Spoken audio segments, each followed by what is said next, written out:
بسم اللہ الرحمن الرحیم۔ معزز سامعین السلام علیکم، آپ دیکھ رہے ہیں ہمارا یوٹیوب چینل مائنڈ ورلڈ۔ معزز سامعین، امریکہ کی تیل کمپنیوں کی مروجہ معیار ویسٹ ٹیکساس انٹرمیڈیٹ WTI کے مطابق تیل کی قیمت -37.63 فی بیرل کی کم ترین سطح پر آ گئی۔ آپ کو یہ بات پسند آئے یا نہ آئے، لیکن تیل اب بھی دنیا کی سب سے اہم چیز ہے۔ عالمی منڈی میں اس کی قیمت سے یہ تعین کیا جا سکتا ہے کہ اس وقت عالمی معیشت میں کیا ہو رہا ہے۔ اس کے علاوہ مستقبل میں جو ہونے والا ہے، اس پر بھی اس کا گہرا اثر پڑتا ہے۔ اس وقت تیل کی قیمتوں سے ہمیں یہ معلوم ہو رہا ہے کہ عالمی معیشت شدید مندی کا شکار ہے، ایک ایسا بحران جس کی سنگینی ابھی شرح نمو کے منفی اعداد و شمار سے پوری طرح ہمارے سامنے نہیں آئی ہے۔ گزشتہ ہفتے اس وقت دنیا بھر کو ایک شدید دھچکا لگا جب تیل کی قیمت -$40 فی بیرل پر پہنچ گئی۔ سب اس پر حیران رہ گئے، لیکن یہ ایسا نہیں تھا جیسا نظر آ رہا تھا۔ عالمی سطح پر تیل کی تجارت پہلے سے طے شدہ معاہدوں کی صورت میں ہوتی ہے، جو کسی متعین کردہ دن کو اپنی مدت پوری کرتے ہیں۔ جس کے پاس بھی یہ معاہدے اور سودے ہوتے ہیں، انہیں ان کی مدت پوری ہونے پر تیل وصول کرنا یا اٹھانا ہوتا ہے۔ بہت سے افراد جو تیل کے سودے کرتے ہیں، انہوں نے نہ کبھی ایک بیرل بھی تیل دیکھا ہوتا ہے، نہ کبھی دیکھتے ہیں، اور ایسے میں تیل وصول کرنا تو دور کی بات ہے۔ تیل کے سودے زیادہ تر فضائی کمپنیاں اور بڑے بڑے صنعتی ادارے اور کمپنیاں استعمال کرتی ہیں تاکہ تیل کی قیمتیں اچانک بڑھ جانے کی صورت میں نقصان سے بچا جا سکے۔ امریکہ میں تیل ذخیرہ کرنے کی ایک دائمی کمی کی وجہ سے تیل کے سودوں کی مدت ختم ہونے پر اچانک قیمتوں میں کمی یا اضافہ اکثر دیکھنے میں آتا ہے،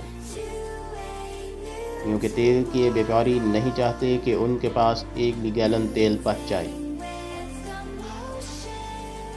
بات ہے تیل کی مانگ میں کمی۔ تیل کی عالمی تجارت میں آنے والی اس تاریخی غیر معمولی اور تکنیکی بے قاعدگی کے پیچھے اصل مسئلہ بڑا حقیقی ہے۔ تمام تجارتی اشیاء کی قیمت اس کی رسد اور طلب کی بنیاد پر ہی طے ہوتی ہے۔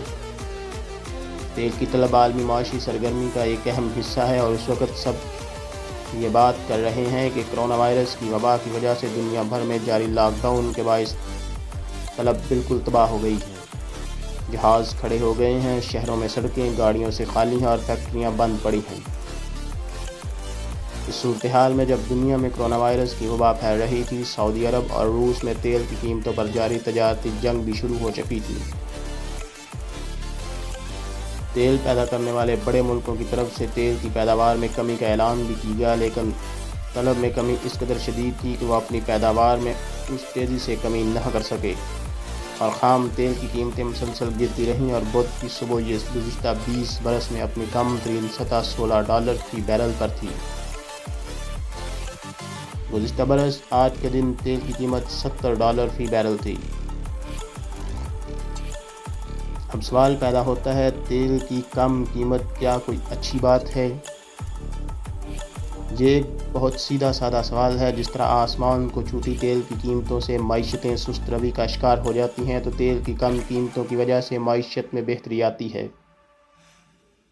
بڑے پیمانے پر تیل کی قیمتوں میں کمی دنیا بھر میں چھوٹے بڑے کاروبار پر ایک عالمی ٹیکس کی طرح ہوتا ہے۔ اگر کسی فضائی کمپنی کو اپنا کاروبار بچانا ہے اور لوگ سفر کرنا شروع کرتے ہیں، تو وہ اپنے سب سے بڑے خرچے تیل کی قیمتوں کی کم سے کم رکھنا چاہیں گے۔ اس طرح سے تجارتی مال لانے لے جانے والی کمپنیاں، سپر مارکیٹس، پھول بیچنے والے سب کاروباری ٹرانسپورٹ پر ہونے والے خرچے میں کمی سے فائدہ اٹھاتے ہیں، اور تیل کی کم قیمت کی وجہ سے ان کے گاہکوں کی قوت خرید بھی بڑھ جاتی ہے۔ پیٹرول کی قیمت گزشتہ ایک دہائی میں پہلی مرتبہ 1 پاؤنڈ فی لیٹر یا اس سے بھی کم ہونے جا رہی ہے، لیکن ایسے اشارے بھی مل رہے ہیں کہ پیٹرول کی قیمتوں میں وہ اپنے منافع کی شرح میں اضافہ کر دیں تاکہ وہ تیل کی فروخت میں کمی سے ہونے والے نقصان کو پورا کر سکیں۔ بچت کرنے والوں کے لیے بری خبر۔ یہ ممکن ہے کہ تیل کی انتہائی کم قیمت کی وجہ سے معیشتیں تیزی سے بحال ہو جائیں اور موجودہ معاشی سست روی کسی فساد بازاری میں تبدیل نہ ہو۔ لیکن یہ بچت کرنے والوں کے لیے بری خبر ہے۔ تیل کی کمپنیاں دنیا بھر میں سب سے زیادہ پیسہ بنانے والی مشینوں کی مانند ہیں اور اس پیسے کا بڑا حصہ پینشن اسکیموں میں لگایا جاتا ہے۔ برطانوی کمپنیوں کی طرف سے کھاتے داروں کو جو منافع ادا کیا جاتا ہے اس کا 5واں حصہ تیل کی 2 کمپنیوں شیل اور برٹش آئل کی طرف سے آتا ہے۔ ان کی طرف سے کسی بھی بری خبر سے ریٹائرمنٹ کی آمدن خطرے میں پڑ سکتی ہے۔ یہ کمپنیاں بہت زیادہ ٹیکس بھی ادا کرتی ہیں۔ یہ صورتحال عالمی ماحول کے لیے بھی تشویش کا باعث ہے۔ جب تیل اتنی کم قیمت پر فروخت ہو رہا ہے تو توانائی کے دوسرے ذرائع حاصل کرنے کی ضرورت بھی باقی نہیں رہتی۔ اس لیے عالمی منڈی میں تیل کی قیمت دنیا بھر کے ملکوں اور کمپنیوں کے مفاد کے لیے انتہائی نازک اور اہم معاملہ ہے، اور اس لیے ان کی خواہش رہتی ہے کہ تیل کی فی بیرل قیمت $40 سے $60 کے درمیان میں رہے۔ اس وقت یہ توازن پوری طرح بگڑ گیا ہے، اور اس کا مطلب ہے کہ اگر ہمیں اس بارے میں ابھی تک نہیں پتہ تو ہمیں بہت بری معاشی خبریں ملنے والی ہیں۔